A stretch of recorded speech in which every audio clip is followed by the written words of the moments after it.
My name is Lisa Skye Hain. I'm the very proud co-founder of this incredible shared office space called Primary, which launched in May of this year, 2016. We are known as New York City's coolest new wellness-focused co-working space by Harper's Bazaar. Fortune magazine called us co-working for grown-ups, and most recently Inc. magazine named us one of the top 10 best new co-working spaces of 2016 in the world.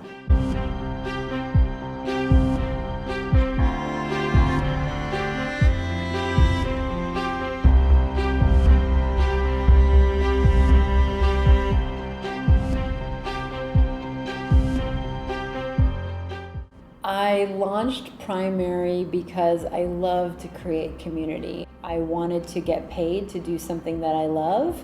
I've been a director in BNI, which is a worldwide business networking organization, for 10 years.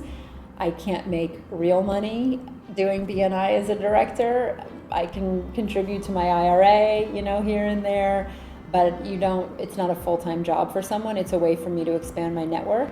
And so as the means in my life, I wanted to find something that really lit me up. And when I helped to launch WeWork in 2010, and I essentially created a networking community in a building of all different people from all different industries, I was super inspired, and I had this voice in my head saying, you should launch your own shared office space business.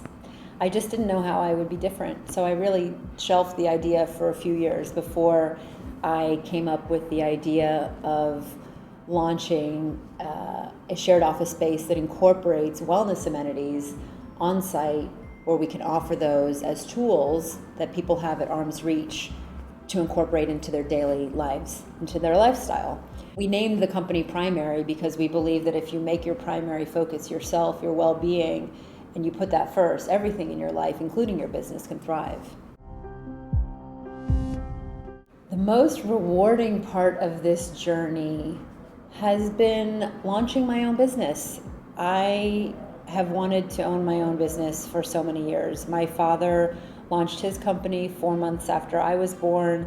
Ironically, I had my son in December, and I launched this business 4.5 months after he was born.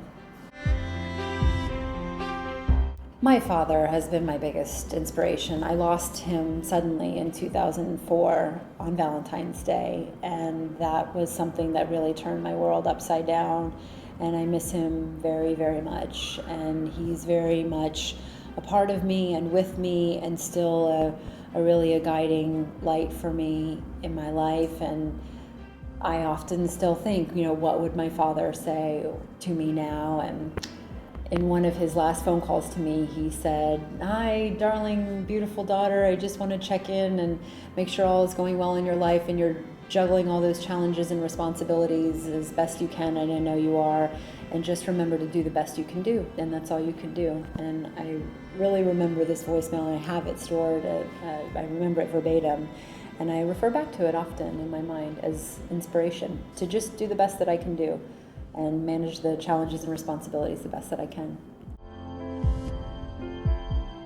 Knowing what I know today, I would tell my younger self to not care about what other people think so much. I would also tell my younger self to trust myself. My mother has said to me for years, "Lisa, you have all the answers you need within." And for years I would say, "What are you talking about?" and want to throw the pillow at the door and say, "Shut the door, leave me alone." And now that I'm almost 40, I'm literally finding myself moving from my thinking and the should, must, ought to, need to, and down into my body, into the feeling of what feels right for me, what's the best right choice that will serve me and be in favor of my highest good. Just go for it. Just go for it. Really, practice this exercise that I was just sharing with you of taking yourself through the then what, and then what, and then what. Worst case scenario, well, and if I borrow this money and then the company fails, and then what? And then I'm living in a cardboard box on the street, and at least I'm with my husband and my baby. And, like, that's never going to happen. The worst case scenario, worst case scenario is never going to happen. So go for it. Think to yourself, if I don't follow this, if I don't fulfill on this dream, how will I feel? For me, with Primary, I knew that when I was offered the opportunity to launch this business and to see it into fruition, I would never look back on this time and say, it's okay that I didn't go for it. I knew I had to go for it. For me, with launching this company, I know for a fact I could not have launched as quickly, efficiently, without the incredible network I have, from my electrician to my attorneys to my insurance professionals to my copywriters to my printers to social media experts, you name it. I've found all of these different professionals to help lift me up and guide me through the process of launching a business much more efficiently than I would have if I didn't have that network. Who I am in the world is inspiration. And many years ago, I found myself caught up in this racket in my mind that was saying, I'm tired of inspiring everyone. When's someone going to inspire me? And I realized real quick that is not inspiring. And if who I am is to stand for inspiration in the world, then I can seek out the inspiration that I need in order to be inspiring for other people. And so if I can leave this lifetime knowing that I have inspired many people to live their fullest life, to pursue their dreams, to go out there and do all the things that they wanted to do, to face their fears and do it anyway, I will leave this life a very fulfilled woman. I think having an amazing perspective to me is about having a positive perspective. Just saying the phrase, you have an amazing perspective, you have a positive perspective, just the words themselves leave a feeling or create a feeling in your body that translates into the world. If you say you have an amazing perspective, if you say I have a positive perspective, if you say I am inspiration in the world, then that is what you are. I am such a firm believer that our words create our reality. And so just as much as we get to have the power or the choice to say I'm having a bad day, or this is hard, or this is difficult, and it's okay to affirm when something is difficult or hard, but if we stay stuck in that place and we don't transform it, for example, to take something that is perceived as hard or difficult and say, this is also opportunistic, or what a great learning opportunity here before me, and shifting the perspective, I think is very possible. And my wish for the world would be for people to feel empowered to shift their perspective through words. What's next for me is getting Primary to a cruise control, or continuing to rise position, and for us to find a second location. I then very much look forward to opening a third location. I'd love to do that at the end of 2017, somewhere international. London, Toronto would be amazing. I'd also love to be in other cities in the US, Austin, LA, San Francisco. And I'd love for this to continue on to be something that, again, leaves an imprint on the world. I really have said for a number of years now that what I want to do is raise the vibrational energy of the planet.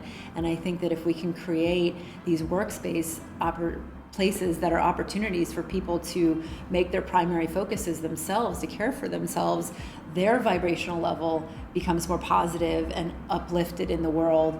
And that translates into uplifting everyone around them.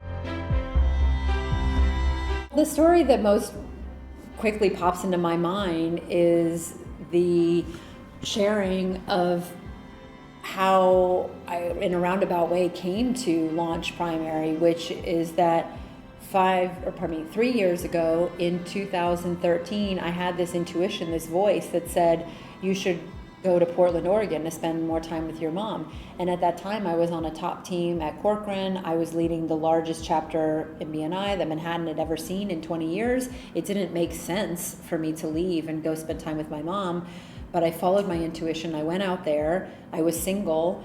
A month and a half after I got there, I matched with my husband on Tinder, and we fell madly in love. We moved in 5 weeks later. We got engaged 5 months later. We got married 5 months after that. We went on an incredible 3 month traveling honeymoon, and we got pregnant on our honeymoon and, had a baby 10 months after that. So I think that my sharing is about trusting your intuition, trusting those inner voices, believing, that when we hear a voice inside of us telling us something, it's not a crazy voice, it's an intuitive voice that, we could listen to, and amazing things could come from that. It was through meeting Brian and being out in Portland, Oregon, and changing my own diet and getting present to how when I eat cleaner and greener and do more yoga and have more sort of time for myself, that I feel better. That was the inspiration for Primary. If I hadn't gone out to Portland, I wouldn't have had the inspiration for the differentiator. And Brian, who's 10-year retired triathlon coach and endurance athlete, is our wellness officer here. And it's sort of like all the pieces have come together. The leaders of Manhattan BNI tease me, one of them in particular, for using the word abundance. I love to function from the space of abundance. That's what I've always said as a leader in BNI. I love to function from the space of believing that there's more than enough business out there for all of us, where we think that there could be overlap, there actually could be synergy, and those people who think they overlap, when they communicate and learn more about each other's businesses, actually often become the best source of business for one another, because they don't do exactly the specific something that each other does. And so that has been a huge part of the success. Also communication, consistency, being, sort of a stand for people to be in full integrity, show up, do what they say they're going to do, be a consummate professional, but just invite, really look at it as a sharing opportunity for people to build their network. And people would say to me, how big is the chapter going to get? And I would say, I don't know, how much money do you want to make? I mean, if a business professional would come to us that wasn't already represented in the chapter, and they're a consummate professional, expert in their field, why would we not accept them to the chapter, right? And that sort of just kept happening. We kept attracting all of these amazing people who were professionals and experts, and they would want to be a part of what we were creating. So abundance, baby. We would just keep growing and growing and growing, put a lot of love and energy into that chapter. Lucky 62, we named ourselves right after we launched, and maybe we even grew into our name because we were very lucky to be the largest chapter in the city. It was an amazing experience to be the leader of that group for 4.5 years.